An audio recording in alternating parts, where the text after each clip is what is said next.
बिस्मिल्लाहिर्रहमानिर्रहीम। हम कंटिन्यू कर रहे हैं अपनी lecture series on the subject of entrepreneurship. आज के लेक्चर में हम चैप्टर नंबर 9 को स्टार्ट करने जा रहे हैं, which is named as organisational plan. जो लास्ट हमारा चैप्टर था, चैप्टर नंबर 8, उसमें हमने मार्केटिंग प्लान की थोड़ी सी डिटेल में बात की और how to develop a marketing plan के डिफरेंट एलिमेंट्स को अंडरस्टैंड करने की कोशिश की। अब हम देखते हैं कि ऑर्गेनाइजेशनल प्लान किस तरह से डेवलप किया जाता है। किसी भी फर्म एंटरप्रेन्योरियल एक्टिविटी के लिए ऑर्गेनाइजेशनल प्लान बहुत नेसेसरी एलिमेंट है, और वहाँ पे सबसे पहला जो हमारा एक एलिमेंट बनता नज़र आता है वो क्या है कि डेवलपिंग द मैनेजमेंट टीम।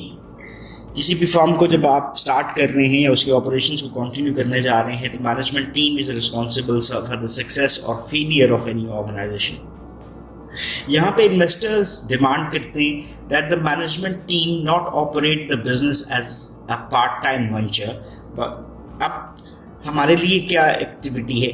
क्या हम किसी भी एक्टिविटी को फुल टाइम पे परफॉर्म कर रहे हैं या पार्ट टाइम पे ऊपर परफॉर्म कर रहे हैं? फुल टाइम एक्टिविटी में हमारी जो कंसंट्रेशन है वो उसी बिजनेस के ऊपर होगी। हमारे अब ब्रेड एंड बटर वही कंपनी है, वही फर्म है, और वहीं से हमने अपने रेवेन्यूज को अर्न करना है। And if you are working as part time managerial practice, तो फिर हमारी एक्टिविटीज़ जो सी है कभी ए पे, बी पे या सी पे डिफरेंट एक्टिविटीज़ के ऊपर हो सकती है। इसका मतलब है कि हम अपना 100% नहीं दे रहे, और उस कॉन्टेक्स्ट में शायद बिजनेस के लिए प्रॉफिटेबिलिटी में जाना थोड़ा सा डिफिकल्ट हो सकता है। सो यहाँ पर जो भी इन्वेस्टर्स हैं जो एंटरप्रेन्योरियल एक्टिविटीज़ में अपनी इन्वेस्टमेंट्स दे रहे होते हैं, उनकी एक मेजर कंसर्न ये होती है कि जो भी हमारी मैनेजमेंट टीम है वो किसी भी एक्टिविटी को as a part time venture ना कंसिडर कर रही हो, बल्कि एक फुल टाइम बिजनेस एक्टिविटी के तौर पर लेकर चल रही हो। So it is assumed that the management team is prepared to operate the business full time and at a modest salary as well। देखिए दूसरा एलिमेंट इसमें जो कंसिडर किया गया कि वो फुल टाइम भी हो और मॉडेस्ट सैलरी मींस उनका ब्रेड एंड बटर वही एक्टिविटी हो, सो दैट उनकी कंसंट्रेशन उस बिजनेस एक्टिविटी पे और उनकी मोटिवेशन उस एक्टिविटी को परफॉर्म करने पे निस्बतन ज़्यादा हो।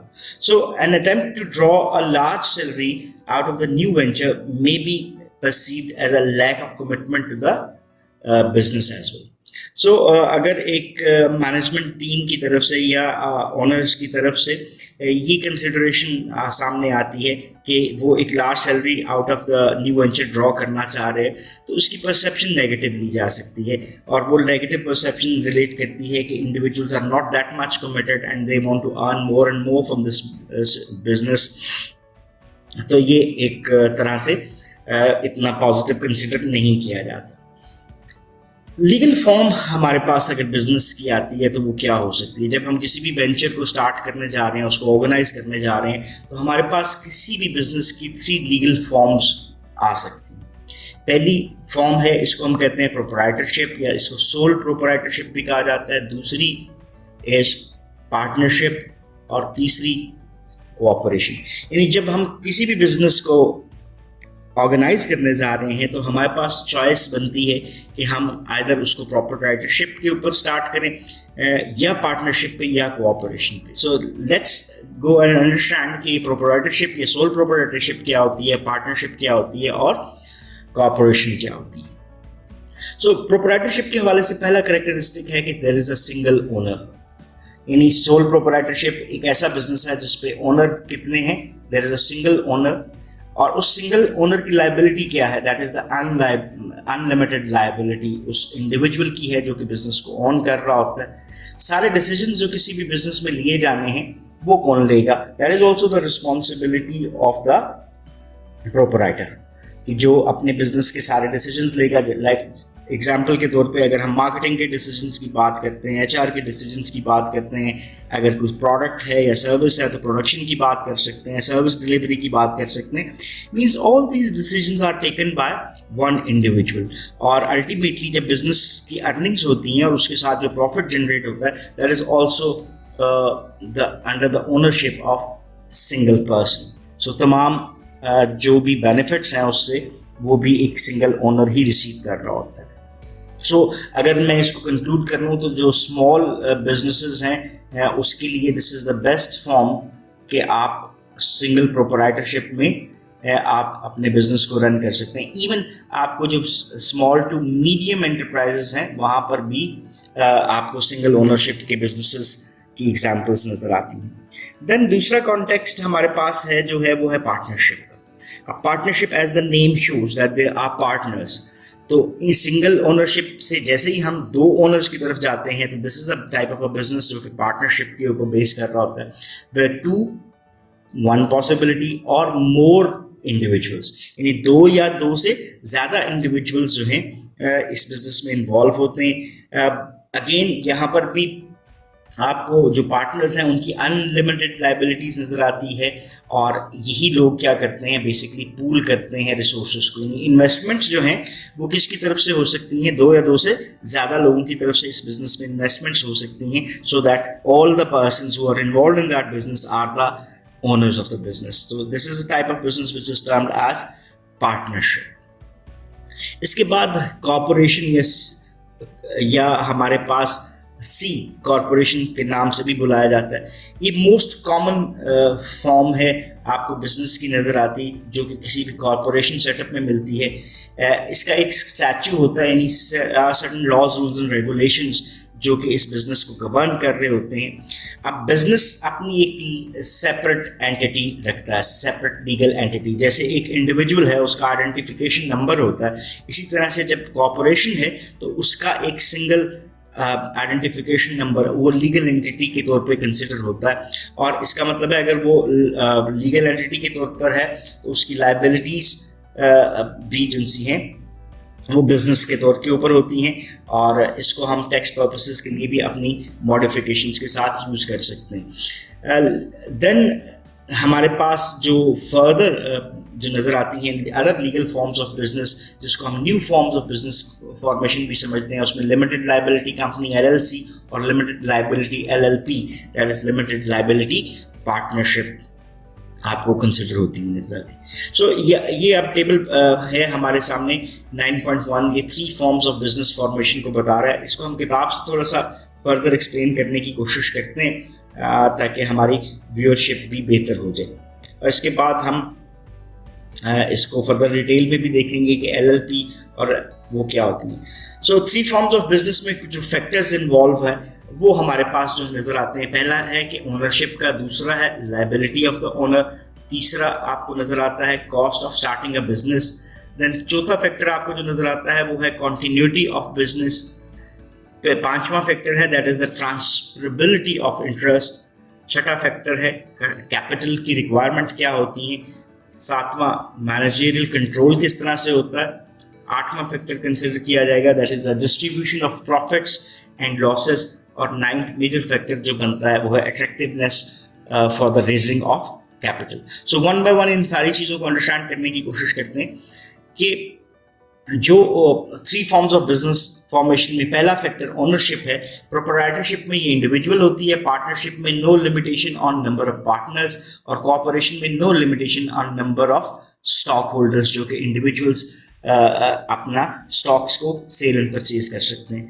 Then liability of the ownership को देखा जाए तो इंडिविजुअल जो है वो लायबल है फॉर द बिजनेस लायबिलिटीज, और पार्टनरशिप में in general partnership all individuals liable for business liabilities, यानी अगर A, B और C बिजनेस के पार्टनर्स हैं तो A, B और C जो भी जनरल पार्टनर्स आपके बनते हैं वो लायबल हैं बिजनेस के लिए। सो लिमिटेड पार्टनरशिप, जिस तरह से अभी हमने 2 चीज़ों देखा था, LLP limited partnership are liable for amount of capital contribution, यानी अगर 100 रुपए का बिजनेस है और उसमें 70 रुपए मेरे हैं और 30 रुपए आपके हैं, तो मैं 70 रुपीज के लिए लायबल हूँ और आप 30 रुपए के लिए लायबल हैं। So in limited liability partnership there is no liability except one negligence exist, कि किसी भी मिसहैप की सूरत में जो आपको लायबिलिटी बियर करनी पड़ती है।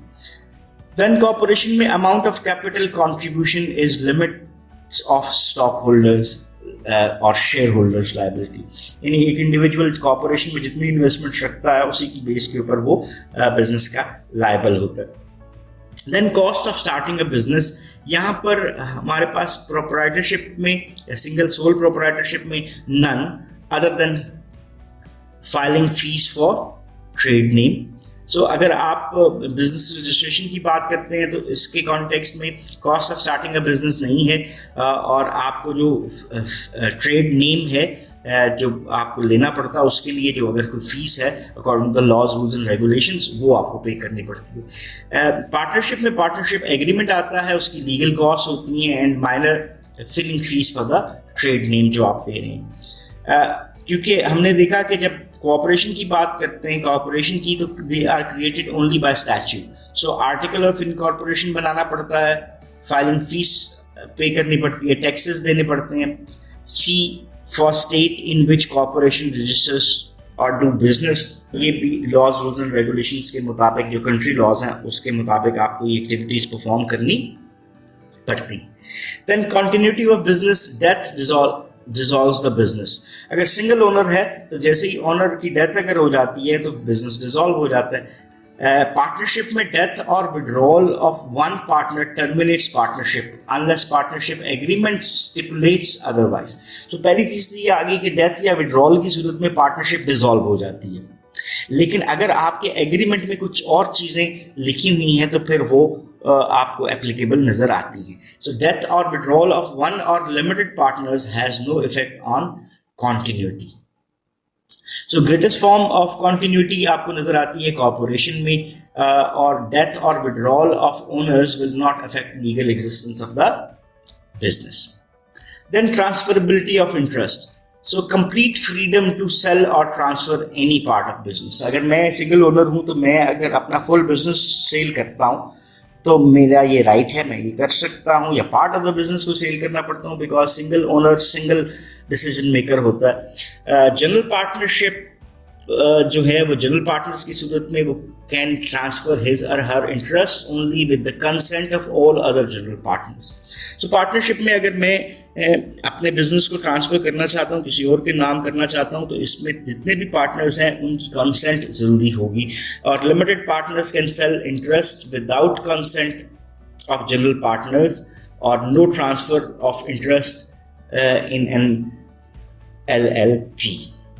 मोस्ट फ्लेक्सिबल फॉर्म आपको अगेन कॉर्पोरेशन की सूरत में नजर आती है, स्टॉक होल्डर्स कैन सेल और buy stock at their will और some stock transfers may be restricted by agreement. So आपको डिफरेंट टाइप्स ऑफ स्टॉक या शेयर्स जो हैं उसकी सेल एंड परचेज की इजाज़त होती है। कुछ स्टॉक्स जो हैं वो स्पेसिफिकली उसको हम बाय एग्रीमेंट जो है वो रिस्ट्रिक्ट भी कर सकते हैं, और इन corporations stock may be transferred only to an individual.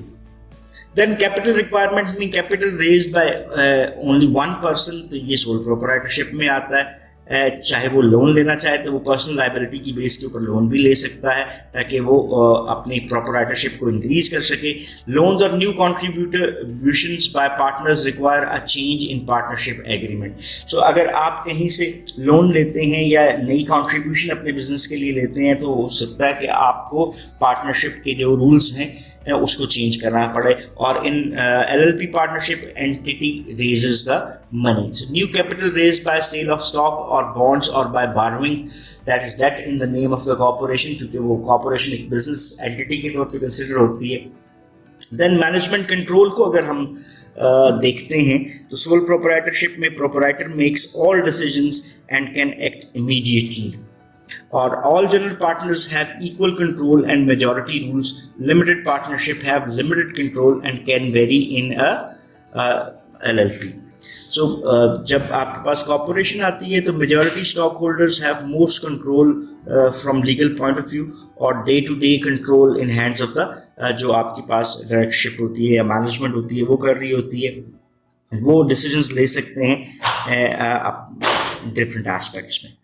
Then distribution of profit and losses, sole proprietorship की सूरत में प्रोप्राइटर जो है वो रिस्पॉन्सिबल होता है for all the profit and losses in a business. Partnership की सूरत में depends on the partnership agreement and investment by the partners कि किस तरह से हम अगर प्रॉफिट्स हैं तो उसको कैसे शेयर करेंगे और अगर लॉसेस इनकर किए जाते हैं तो उसको किस तरह से शेयर किया जा रहा है। इन द एंड जो हमारे पास फर्म्स हैं वहां पे share holders can share in profits by receipt of dividends. Attractiveness for raising capital depends on capability of proprietor and success of the business, कि वो किस तरह से capital raise कर सकता है. Partnership में भी dependent on capability of the partners and success of the business.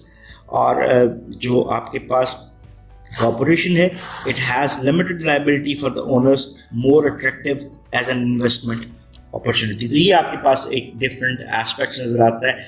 What are these different factors in 3 forms of business formation? So इस लेक्चर को यहीं तक हम रखते हैं और थोड़ा सा कंक्लूड करने की कोशिश करते हैं कि हमने इस लेक्चर में क्या चीज़ें देख हैं जिसको स्टडी किया. पहली चीज़ जो बुनियादी तौर पे हमने दी वो है कि मैनेजमेंट टीम, वहाँ पे इन्वेस्टर्स जो हैं वो ये चाह रहे होते हैं कि full time involvement of the management team हो, वो ज़्यादा सैलरी ड्रॉ ना करना चाह रहे हों और उनको मॉडेस्ट सैलरी ज़रूर मिल रही हो. लीगल फॉर्म्स में हमने 3 फॉर्म्स को देखा, प्रोप्राइटरशिप, पार्टनरशिप एंड कॉर्पोरेशन. इसके अलावा जो न्यू फॉर्म्स ऑफ बिजनेस है उसमें लिमिटेड लायबिलिटी कंपनी और लिमिटेड लायबिलिटी पार्टनरशिप भी आपको नज़र आती है. सो तीनों फॉर्म्स की जो आपको बिजनेस फॉर्मेशन में डिफरेंट फैक्टर्स और उसकी इन्वॉल्वमेंट क्या थी, इन तमाम चीज़ों को हमने अंडरस्टैंड करने की कोशिश की.